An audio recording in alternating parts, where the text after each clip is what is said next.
আমি বললাম দরজা খুলবো না। সবার আগে ঠাকুরের পায়ে দিয়েই শুরু করি। পুজো হয়ে গেছে সকালবেলা। শুভ দোল পূর্ণিমা।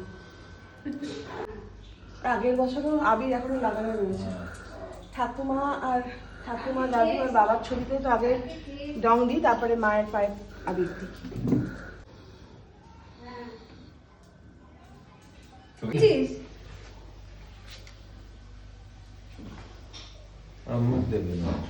আর আমাকে মাখিও না, আর মাখিও না।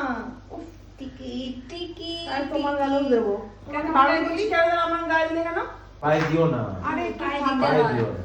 আরে গালে না না। বাস চলো। হ্যাপি দোল। না না। হ্যাপি দোল। হ্যাপি দোল। গাইস দেখো বলছি আসো রাইস পায়ে একটুখানি আবির দিই। বলছে যে আমি রং খেলি না। আরে রং তো আমরাও খেলছি না, কিন্তু একটু বড়দের পায়ে তো একটু দিতেই হয় আবির। তো কি আচ্ছা হয়েছে? পায়ে দিতে হবে, তুমি একটু কবরে দাও। ও আবার ধুয়ে নেবে ব্যাস। না থ্যাংক ইউ থ্যাংক ইউ।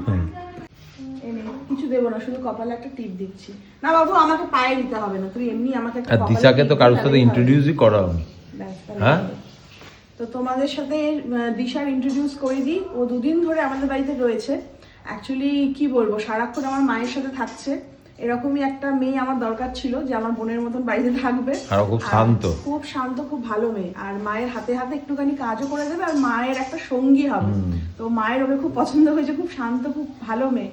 তো মায়ের হাতে হাতে একটুখানি মাকে হেল্পও করে দিচ্ছে, আর মায়ের সারাক্ষণ একটা গল্প করার সঙ্গীও হয়েছে।